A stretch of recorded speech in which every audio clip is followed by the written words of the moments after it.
Vous êtes-vous déjà demandé d'où ça vient, l'orthographe des mots? Pourquoi on écrit les mots de telle manière?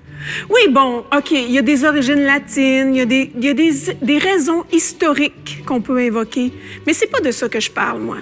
Justement, pourquoi on sent l'origine latine dans l'orthographe des mots? C'est ça que je me demande. C'est parce qu'un jour, quelqu'un ou plusieurs personnes, probablement des hommes, ont décidé que les mots allaient s'écrire comme ça. Par exemple, pourquoi pied prend un D? Parce qu'il vient du latin pedis. Mais pourquoi on a gardé le D? C'est parce qu'il y a des gens, un jour, qui se sont assis et ils ont dit « on va garder le D ».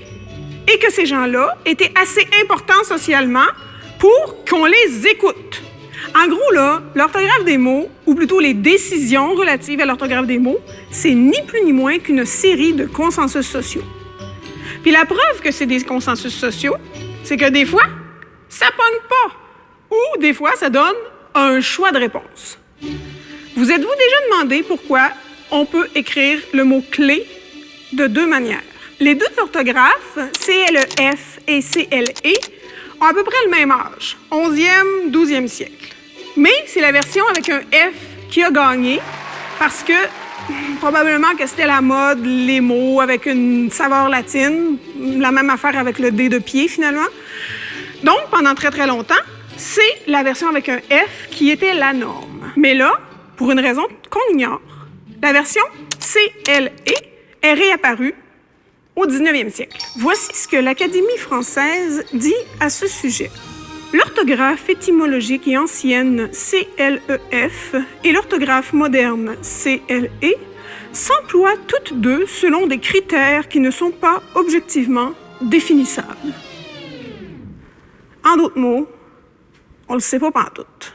Mais ce qui est encore plus drôle, c'est que même si la version CLE est acceptée, la version avec un F continue de survivre. Puis c'est la même chose avec les mots qui ont été longtemps utilisés juste à l'oral, puis que ça fait pas longtemps qu'ils sont attestés dans les ouvrages de référence. Mettons le mot « abrier ». Est-ce qu'on l'écrit A-B-R-I-E-R ou on met deux L? Les deux sont bons. Bébite. Est-ce qu'on met un T ou deux T? Est-ce que c'est bébite, bébite ou bibite? Tout ça, c'est bon. Finalement, là, tout ça pour dire que l'orthographe, même si c'est super important, ben c'est pas coulé dans le béton. Ça varie avec le temps et l'usage.